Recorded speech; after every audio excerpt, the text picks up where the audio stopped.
Berger, and I'm directing Kill the Poor.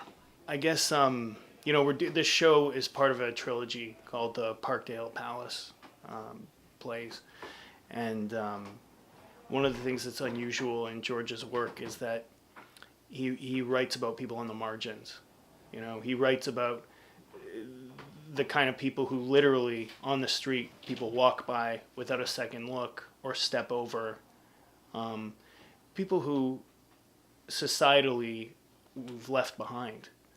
Doing this show in Parkdale, where a lot of people very much like this are living in apartment buildings, very much like this apartment building where we're setting this in, it has a little extra resonance. This is the first production of one of George's plays that I've done, and the sixth overall that I've directed. I have also acted in 3 or 4 too, so it's been very consistent over the last 5 or 6 years. I've worked a lot with him. It's a really it's been an important collaboration for me, professionally and personally. I've learned a lot from George. It's good to have someone who demands something of you. It's something as a man in this culture, you don't always get that. Someone who asks you to step up and demand something from you, and that you learn and grow. And I'm grateful. I'm really grateful for the relationship and for the work. I always loved George's work. He was my favorite playwright. I was 18 and saw a play at Shaw, but I didn't grow up in theater. It's not where I'm from. I come from Niagara Falls, but a small, villagey, very working class part of Niagara Falls.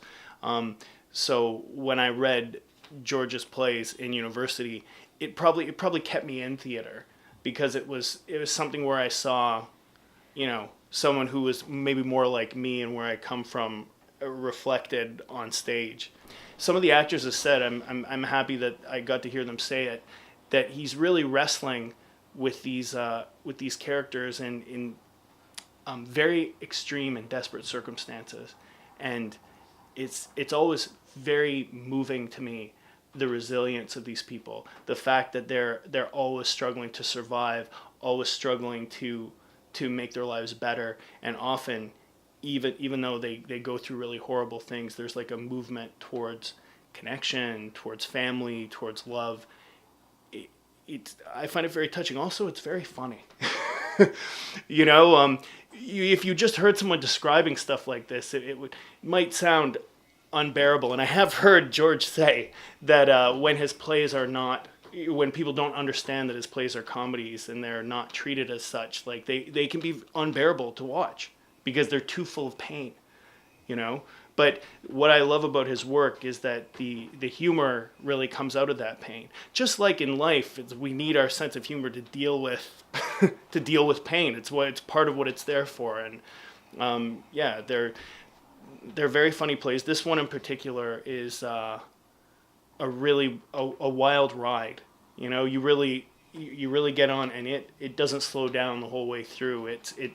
You are launched into a life and death circumstance, I think it's a really wild ride for the actors, and my hope is that the audience will be able to really just go on that ride with them.